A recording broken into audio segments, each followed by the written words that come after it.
This will be my first summer living this far south, and everything points to it being a doozy. We've already seen several days in the 90s. As a matter of fact, as I was driving home yesterday and drove past Savannah, it hit 100 in my car, and it's barely June. But we are lucky. We've got air conditioning, we've got the beach not too far away, and at least in my neighborhood where I live, we have a pool. And summer will be a time for me to reflect, do some traveling, and get to know my new part of Georgia better. As a matter of fact, I literally just got back late yesterday from a 10-day car trip to New England. I went with Jill and her daughter's best friend. We had an amazing time. We traveled up the Blue Ridge Parkway and ended up in Connecticut for a few days where Jill attended a retreat and I got to take the girls into New York City. And we visited Central Park and Times Square, and then we went on to Maine where Acadia National Park was waiting. We wandered the park, swam in very, very cold ocean, like 50 degrees cold, and had to wear hoodies when we wandered Bar Harbor at night. It was one of the best, if not the best, summer vacations I've ever had. I even got a t-shirt. And it reminded me of the times when I was a kid. The coming of summer always came with great anticipation. Back in the olden times when I was in elementary school, we didn't get out for summer break until the second week of June. As a matter of fact, they weren't out yet in Maine when we were there. But when it arrived, we were ready for it. Summer meant playing baseball, roller skating, and about everything you could think of. We'd slam the screen door on our way out in the morning and wouldn't come back until the street lights came on, which up north meant it could be well after 9 p.m. We'd eat peanut butter sandwiches out of brown paper bags and drink water out of hoses, and it didn't matter whose. We knew those people who wouldn't mind if we'd steal a drink. And sometimes it meant we'd trade that drink of water for making sure their flowers got good. It was all unspoken, but it was summer, and it was the best. And at least once a month, typically on a rainy day, we'd go to the public library, check out a few books for my mom's mandatory read time that happened after lunch. And although we fought it, we did it. And I would take amazing adventures with the Hardy Boys or Henry Huggins. And I still to this day remember books about kids and sports written by Matt Christopher. What I remember is the Catcher with the Glass on. The weekends were spent at the country club, where the dads would play golf and the moms gathered with the kids around the pool, and then we'd stay there till after dark. So much to do. And it went so fast. And like Jill and I did this year, we'd always take a vacation somewhere, usually to my grandparents' house on Beetle Lake in Michigan, or later after they moved up near in the woods near Traverse City. We were lucky. We had plenty to do, safe neighborhoods to do it in, and never, ever went hungry. Well, sometimes we get busy and forget to eat, but we always had food, we always had books, and we always had a place to feel safe. We could go on trips to see national parks or go to camp. That's the way it was back then. The same cannot be said for a growing number of children in the United States, and especially here in Georgia. It is widely believed that for many young people, the only nutritional food they get every day is through their school lunches. And according to the figures provided by the state, it is estimated that over 60% of the students in Georgia rely on free or reduced meals. And I believe that figure is low. Here in Bullock County, the range is between a low of 52% of the students at Neville's Elementary to a high of 95% of the students at Langston Chapel Elementary and Middle School. During the summer, many of those students would go hungry if it were not for programs like Seamless Summer, which is funded by the U.S. Department of Agriculture and run by the state and the districts.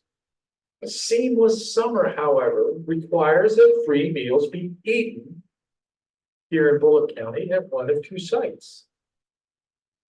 Now, don't get me wrong, I am thrilled that this is available and that families can get the meals for children. But how do the students get to these locations to get the free breakfast and lunch? I wondered if there were provisions provided for those who can't get to the site because their parents are working and they have no transportation.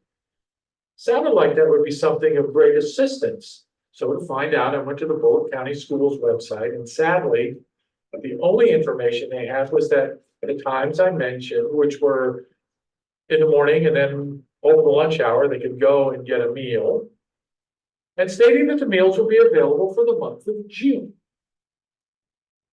While I'm still learning about Statesboro, I was encouraged to see that they have started a public transit system. But as I said, I'm new to town and couldn't see if the bus routes were close to either of the free breakfast sites.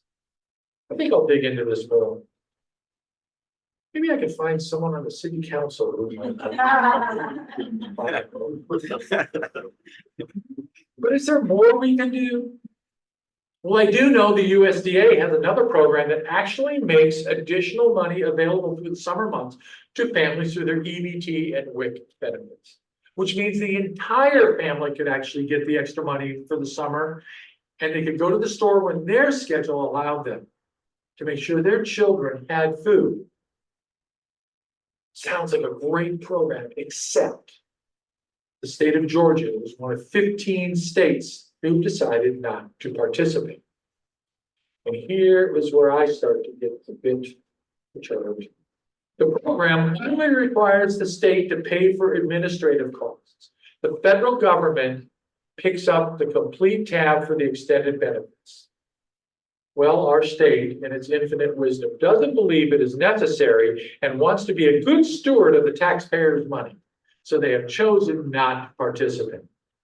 Well, this taxpayer would be only too happy to pay for those. But they didn't ask me.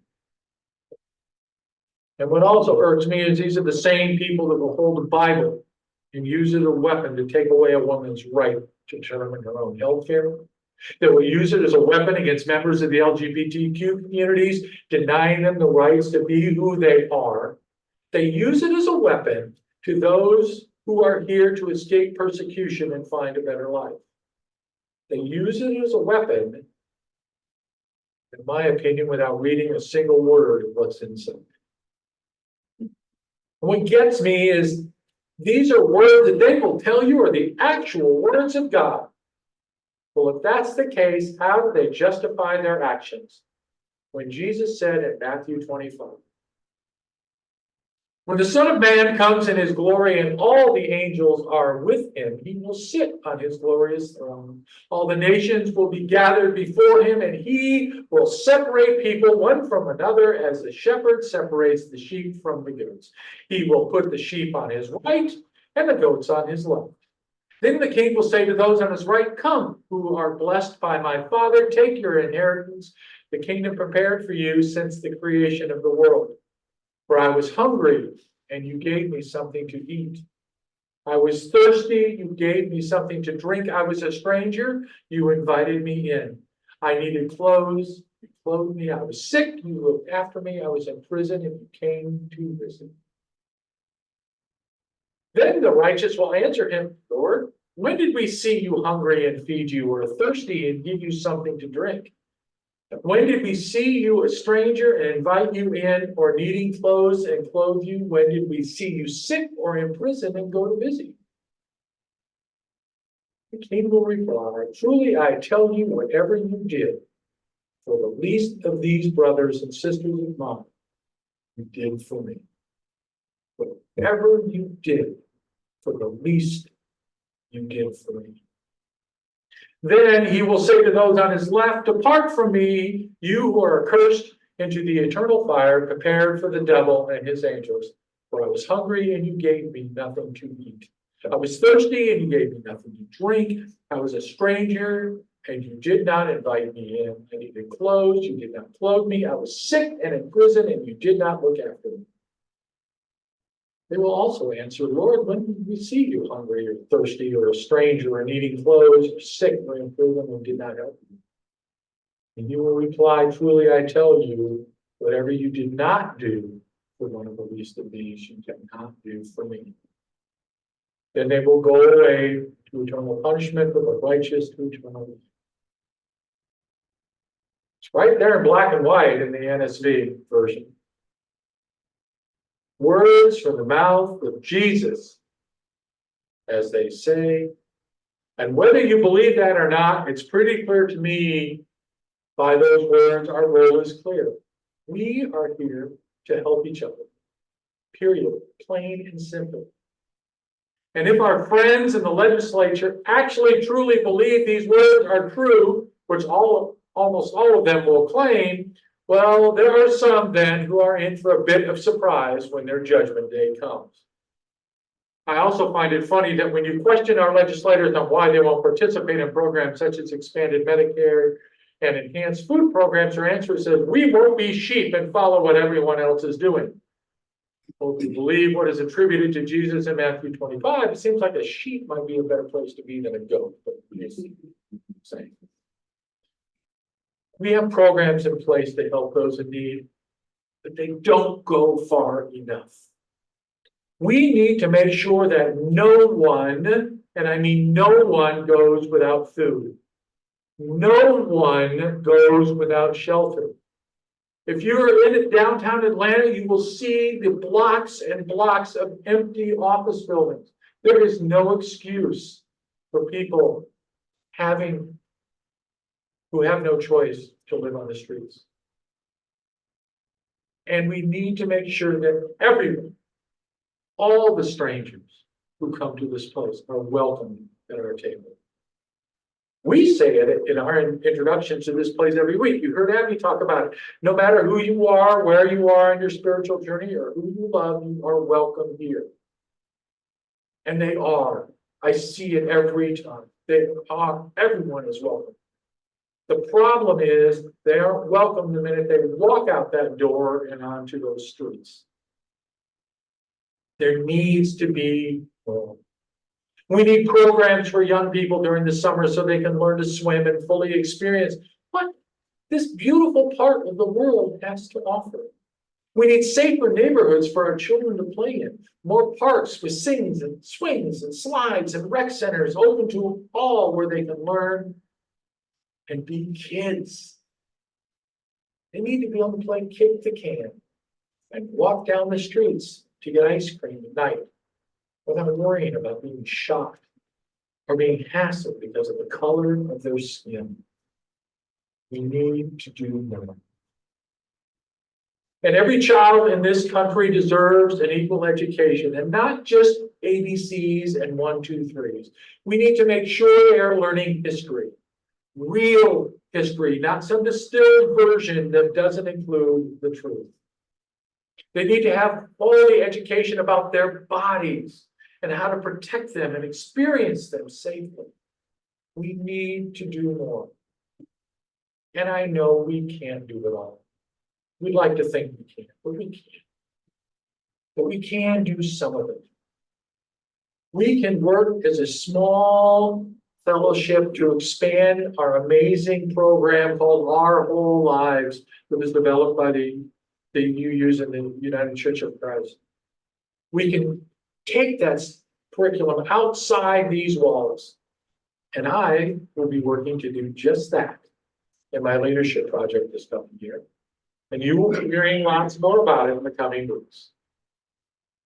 In addition, maybe we can do other things, simple things like maybe host a movie night or a picnic for neighborhood families. Let people know that we are not just here on Sunday mornings. We don't have to wait for the government or the community to finally do something. Let's see what we can do. Now, I know I'm the new guy, and I'm guessing we have tried some of these things in the past. And I know I am full of ignorant ambition and excitement, and believe me, I know we can't do it all, and we can't do it by ourselves. But I know we can do more. We need to do more.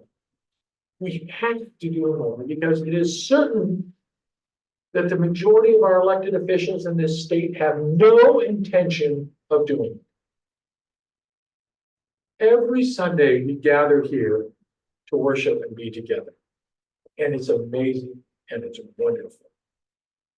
But our service is not what happens in this room. This is where we start. Our service actually begins when we walk out that door. May it be said, blessed be